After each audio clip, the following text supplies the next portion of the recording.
How to share a link to WhatsApp in TikTok, step-by-step guide. Today, we've got a quick and easy tutorial for you. Have you ever wanted to share a link to WhatsApp directly from your TikTok videos? Well, you're in luck because we're going to show you exactly how to do that. Let's dive in. First things first, create your TikTok video as you normally would.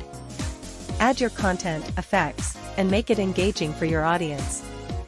Now, when you're ready to share a link, go to the video description. Type or paste the link you want to share. This could be a website, a product link, or any URL you want your viewers to check out. Once you've added the link, save your changes, and post your TikTok video. Your link will now be visible in the video description. Now, open the TikTok app on your mobile device and find the video you just posted.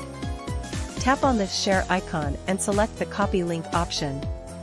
Head over to your WhatsApp and open the chat where you want to share the link. Tap on the text input box to bring up the keyboard. Press and hold in the text input box until the option to paste appears.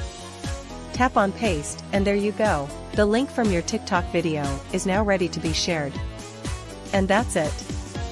You've successfully shared a link from TikTok to WhatsApp. It's a quick and effective way to direct your audience to additional content. If you found this tutorial helpful, give us a thumbs up and don't forget to subscribe for more tips and tricks. Thanks for watching, and we'll see you in the next video.